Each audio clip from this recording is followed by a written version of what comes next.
going right up to 8. Let's switch it over to music. And when you training, is there a certain artist or a certain type of music that Deontay like to train to? I'm weird though, but which I like the word weird because weird makes me unique, different from others. Yeah. You know, I always tell my children what differentiates you from the rest, because in this world we have more trends followers than trendsetters. I want you to be a trendsetter, not follow. You know, but for me, I'm an energy person. You know what I mean? Everything I do, say, move, touch, feel, you know, come in contact with, it's all about the energy, you know, of me to be moved. Sometimes my energy don't allow me to move. I get invited to something or I gotta get a presentation on something or even a business deal or whatever. My energy, you know, my spirit man will tell me things. You know what I'm saying? You gotta always trust that gut too. Got to, bro. Got to. 'Cause a lot of people ignore it. They don't understand what is going on, and because of lack of understanding, they can't gain that knowledge to become wise from it, and we miss out on opportunities all the 100%. time. Because even the smaller, we always looking for this big blessing, but they don't understand your biggest blessings come in the smallest packages, and we'll miss that every time. Oh, it's too small. That can't. You know what I mean? So you know, it's a blessing just to have the mindset that I have. And to be able to where I am now with the mindset that I have. Yeah. And but you said you weird. So what you in there boxing the classical music? Like what? I'm all the way around. I can go from gospel. I can go from R&B. I can go from rap. I can go from reggae. You know, it's just all a feeling of what I'm feeling at that moment in time. You know, sometimes when I'm feeling just real good, I just want to move or whatever. We'll put on some reggae music or some old school funk. You know, and when I just wanna make love to my craft or something like that, we put on some R&B. You know, just R&B. It ain't no particular artist, cause there's so many great artists out here. And when people ask me who you, I'm like, oh my goodness. I can tell you so many names, but I can tell you what I listen to. My list that I have, it may be somebody different than I listen to. It's so much great music out here, so many great artists to list, and you be like, damn, I may have missed somebody. And you don't want nobody to take offense. You know what I mean? Like, damn, you ain't say my name. I'm like, I don't mean it. You know what I'm saying? You know you one of my Especially if it's somebody you just seen. Like, man, I just seen you. Right. So, you know, but I just go off of my feel, and I think that's fair for me. That way I don't make judgment on nothing, because sometimes you may want to listen to one of your people or just because that's your peoples, and you know what I'm saying, you want them to hype you up. But I'm an energy felt person. Everything I do is off of the energy of me, how I feel about it, whatever. I listen. That day, that moment. It have led me in the right places. It took me out of the wrong places as well. You know what I mean? And I solely go off of that with everything. So 100%. That's what I do. And sometimes I don't listen to nothing. Sometimes quiet is the key. Right. That's why they say silence is golden. You know what I mean? So that's what's up. That was round number 8. Deontay Wilder, Idi Amin. We going head up. 12 rounds. Like I said, round number 8, we had to skip 7 because he already answered it. That's how good this interview was going. We up in the round number 9 right now.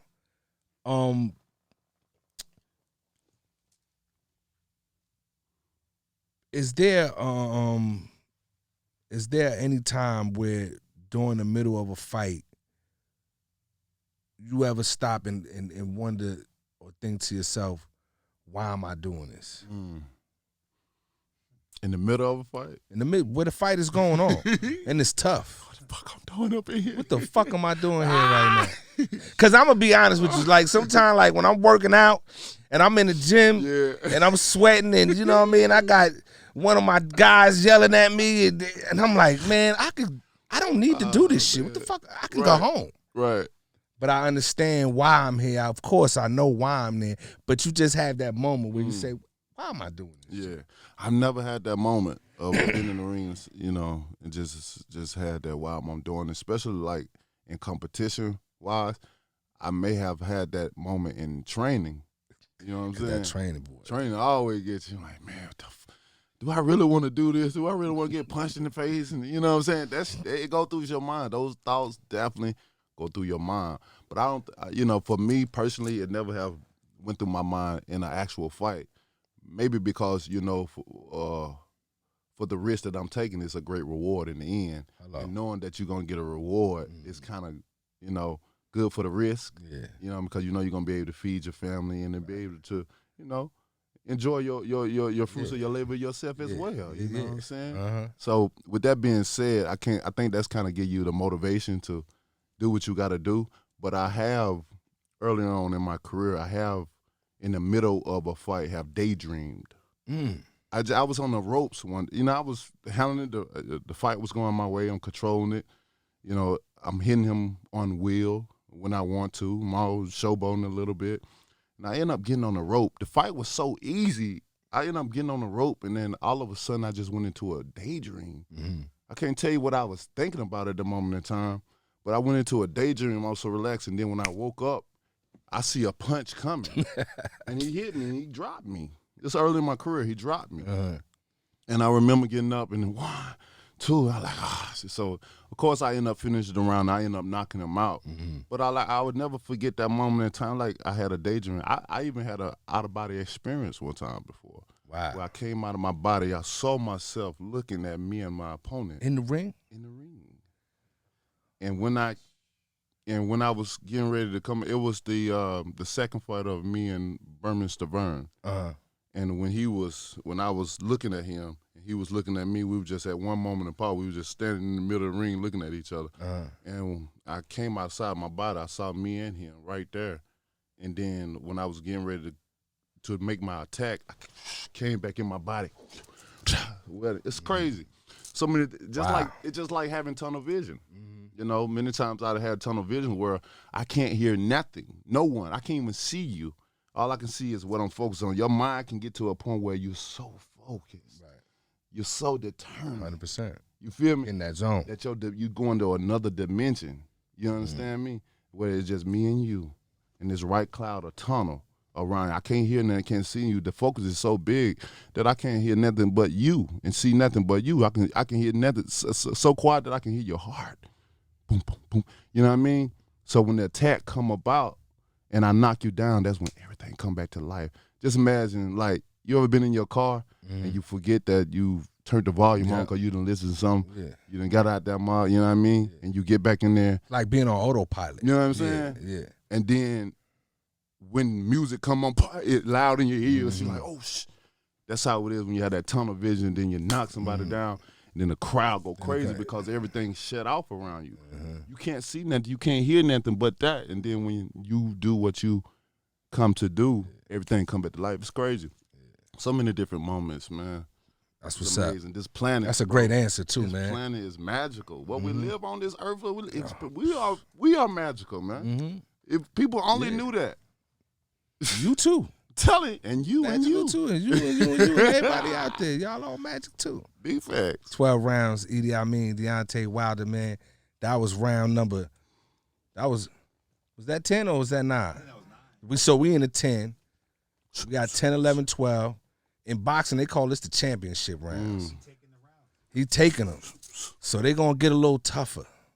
We gonna get a little tougher, man. Creed, one of the biggest movies in the world. Michael B. Jordan, Jonathan Majors. I seen it. I enjoyed the movie right up until the last 10 minutes. Which one? The new one that came out? Okay. Did you get a chance to see it? I ain't seen it yet, but I'm definitely going to. Have you seen any of the Creeds? I have. How realistic are those boxing movies to the actual real thing? Come on, man. Come on. Yeah. The magic of movie making. Yeah, the magic of movement. You know, the only thing about boxing movies that I have a problem with is they make it seem like it's so easy to get to the top like that. And when I say that, my heart drops because I've seen the struggles. I've seen the lowest of the lows. I've been in the club shows where you have to start out where you fighting and stuff like that. I'd have been through that grind. They might be smoking cigarettes up in there. Man, I done been into a place where they have concerts, but a slash strip club. You understand me? And in your dressing room, you got a pole that they probably used the night before you got up in there, so you better not touch it. Better not touch it. You don't know what you might get on that. You feel me? I done been in those places where you feel like you needed some type of protection, a gun, a knife, or something, because people around you looking crazy, and you get that intuition, that feeling, but you doing it for you supporting your family. You doing it for this, you know what I mean? I got to support my family. So it takes me into all places. That's why I love the business of boxing, because it took me around the world in some of the craziest places, but some of the most beautiful places as well. But my grind and the process of my work ethic has got me from that point to that point. Right. And, you know, on the movies, they just like shortcut. I wish it was a boxing movie that could show the beginning stages of what it really takes for a fighter to get to the points where they show in boxing movies. You know, they skip a whole stage that I think people need to be educated on and know, you know, about it, because I don't want anyone to feel like they can get in this business and because they seen someone on Creed or they seen someone on Rocky, you know what I'm saying, doing certain things, and they feel like, oh, if I do that, then I can get there. It's punching slabs of meat in the freezer and shit like that. It's not that easy. It's not that easy. And if you're a great athlete, let's say you're a great talent, you can go through the process of training, and you got the skills and the wills to take to get to where you need to be, and that's to the top. But then you got something that's holding you back, and that's the business side of it. You know how many great fighters out here we have, but you never see them, right? Because of the business has stopped them before getting to the top, and that talent wasn't enough alone. And in this business, it's all about your talent. We want to know who's the best, who's the biggest Django in this thing, who can withstand the task, who can come in and deliver what he said he would do. I'm coming to see knockouts, because most of the time I got things planned after this fight is over with. We want to go party. We'll heavy this up. You know what I mean? Yeah.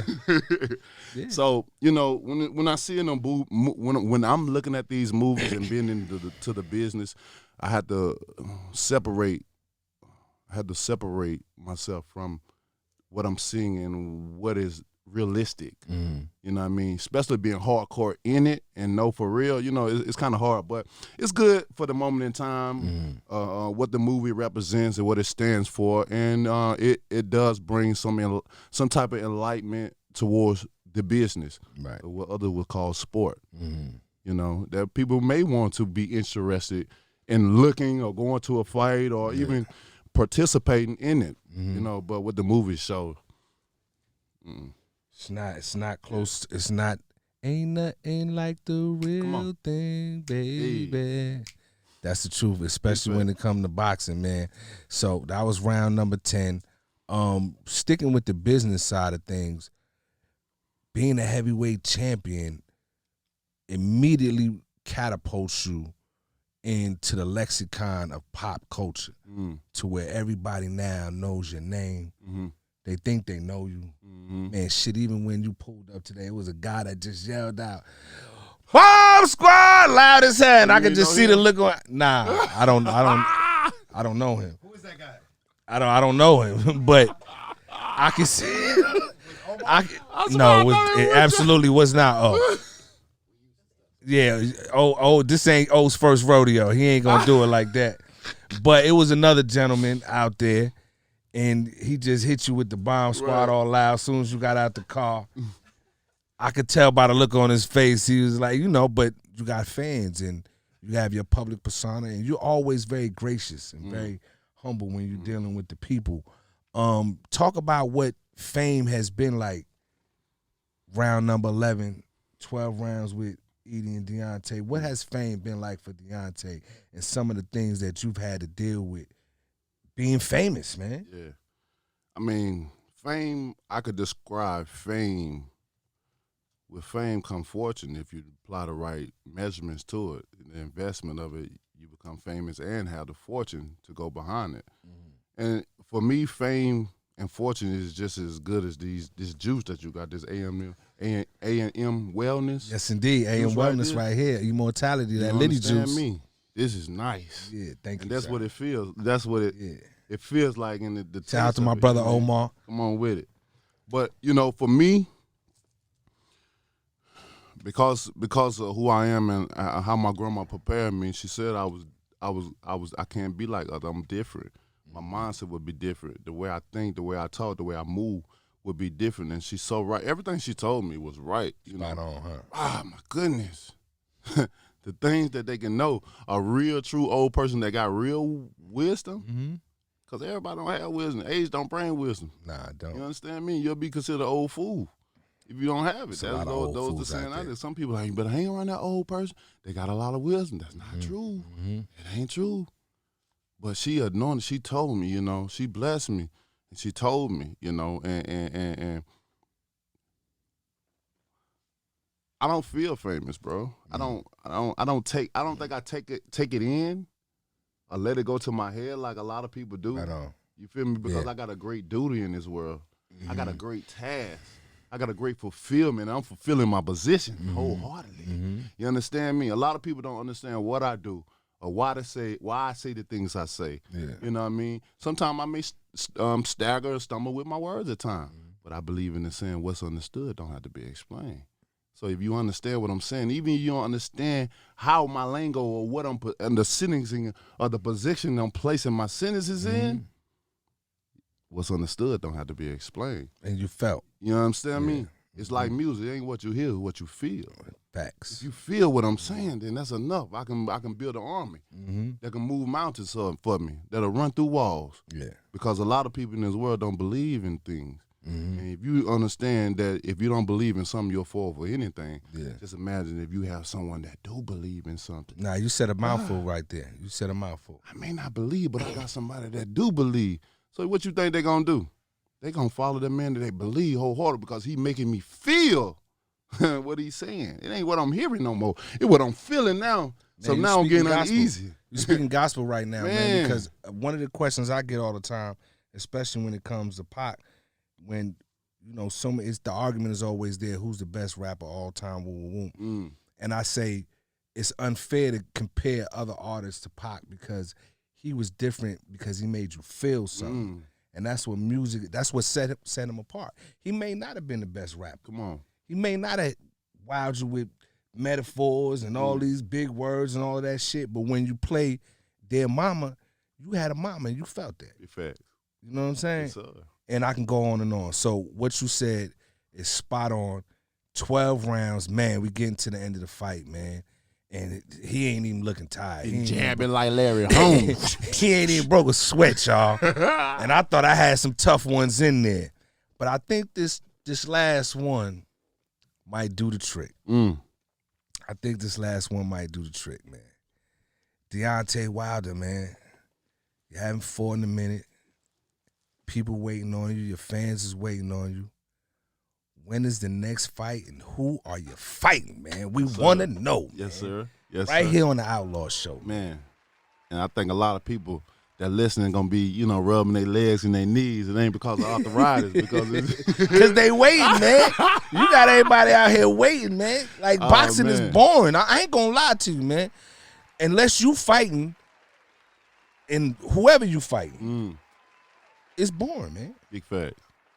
It's boring. So, as a boxing fan, and especially the heavyweight division, I personally want to know, selfishly, and I'm sure there's millions of fans out there that want to know too. Yes, sir. I ain't gonna hold y'all. I ain't gonna keep y'all waiting.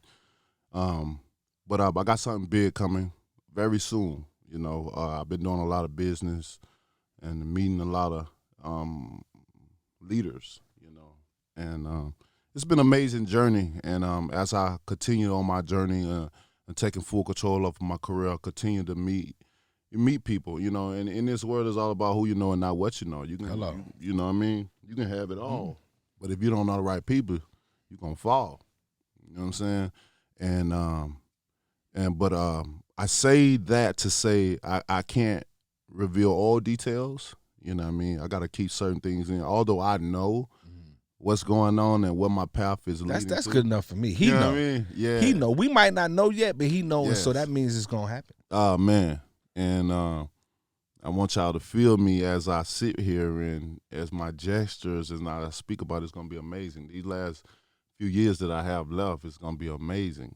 You know what I mean? And it's going to be some of the fights that people wanted to see, you know, in the early stages or the mid stages of my career. All the big fights. All the big fights is going to happen. Nice. That's all I want to say. I can't give you a number. I mean, as far as the lineup that may be, but understand and know that all the big fights are getting lined up. You know what I mean? All of them may not be here in the United States, so get your passports. Hello, and I got mine, and I'm pulling up. Please believe it, believe it, please. I'm pulling up every time. This is Deontay Wilder, in my opinion, responsible for probably the best heavyweight boxing fight we've seen in the past 20 years. That last fight with you and Fury was an epic fight. If you haven't seen it, go back, look at that fight. True gladiator, right here, ladies and gentlemen. Deontay Wilder on the Outlaw Show, man. He got me, y'all. He answered all 12 questions. He ain't ducked nothing. You know what I'm saying? And I think it's informative, man. And I think your fans is going to appreciate this interview. I know I do, man. It's the Outlaw Show, man. We out. Peace. This world is such a, and when I say this world, I mean it. I don't mean an ideal sense. I swear, man, we got the ghost of Pac in the studio right now. It's such a, gimme. Step, crush. They try to stop me, man. Look. Everybody back off. Put me down, try and put me down. I'ma hit him up like an outlaw. Combination, hit him with a southpaw. Knock him out in the first round, y'all. Voice of my city like town hall. Round more pounds than stray dogs. I can make it flood in a drought, y'all.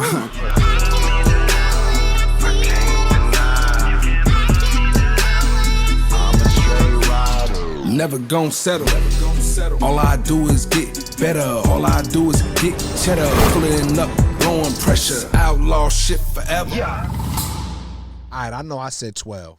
Okay, but I got one more. This is like 12A, man. Mm-hmm. Because what's popular in boxing now is a lot of these YouTubers, celebrities or whatever, want to get in the ring and do their thing. And most specifically the Paul brothers. Let's just cut to the chase.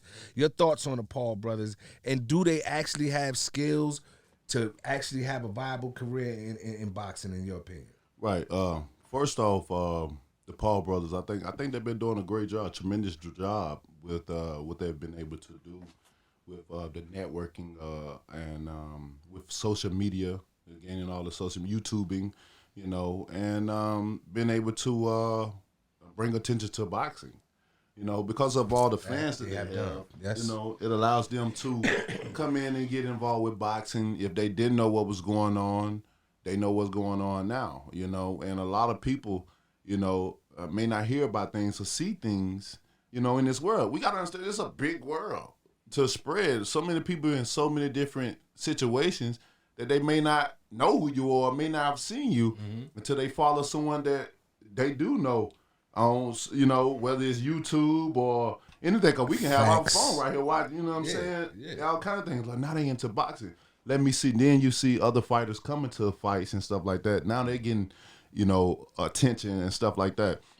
And I'll tell you, you know, I always say when I have this question asked to me, because I see it two ways. Because I'm in the business and I understand, like I said, being that rose in that concrete, rising up from that.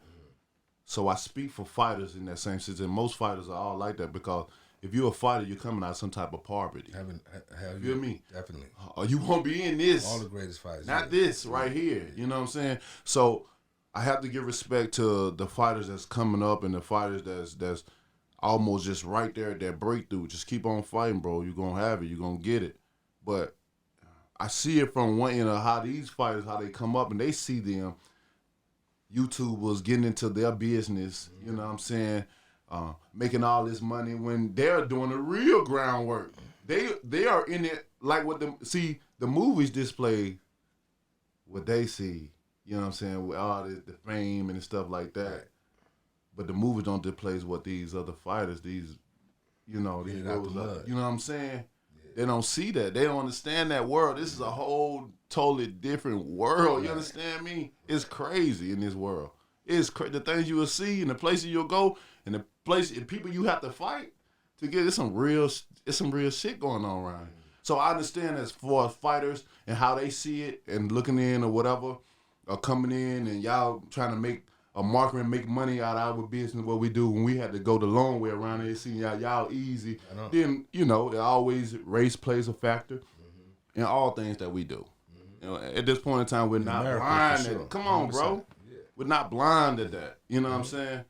And but on the other side, as a businessman, as a man that has been successful in this business, I can see the good in it as well. That's why I can see I'm proud of them. I'm happy for what they've done, what they've been able to do for themselves and take their business, YouTubing, and bring it to a business that I love, You know what I'm saying? And that I participated, that I'm in. They could have chose a lot of things. They could have chose tennis. You know what I mean? They got pillow fighting now, a league for pillow fighting. Yeah, they do. You feel me? It's a true story. They do. They could have chose pillow fighting. They chose boxing, man. And that's a hard hustle. What my uncle used to call it. It really is. And so I can see it both ways on that. But I would love to see them fight a real fighter, though. I would love to see that. That's the only way I could tell if they really have.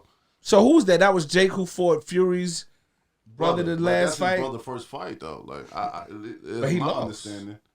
Yeah, he lost. Yeah, but. And you was there for that. I was there. I was there on business, doing some business out there. The show good, you had your throw on and everything. Man, I designed that. Hooked up with Napoleon, you know what I mean? Shout out to my brother Napoleon. Yeah.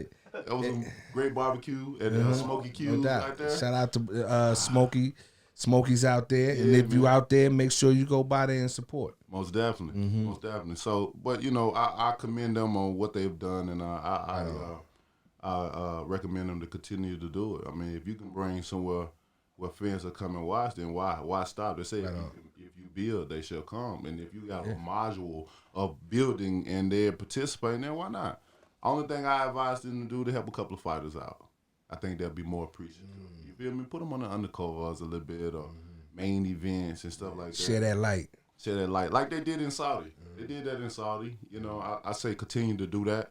Do it in America. Although Saudi, nobody can really compete with the Middle East. You feel me? They got too much money. That bread long. They got too much money. But if you find it in your heart to be able to just want to bless and because you got enough money. How much money and how much materialistic thing a person can really have to enjoy life. True story. Come on. And fight a real fighter. Keep fighting some real fighters, man. I'm there. Yeah. All right. Paul versus Wilder. Let's go. Be fair. Oh man, that ain't fair, man. We ain't even gonna do that to him. That ain't fair. But look, I don't want to see that, and I want to see all this man fight. That's one I'll be like, Deontay, don't do it to him. Please, don't do it to him. Be for charity. Yeah. All for charity. All for charity. Yeah. Man, again, thank you for pulling up. Great interview. Deontay Wilder on the Outlaw Show, y'all. Peace. This world is such a, and when I say this world, I mean it. I don't mean an ideal sense. Man, we got the ghost of Pac in the studio right now. It's such a, gimme. Step, crush. They try to stop me, man. Look.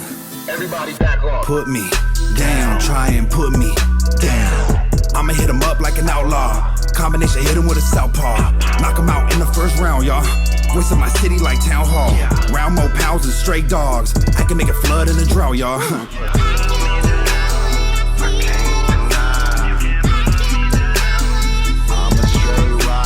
Never gon' settle.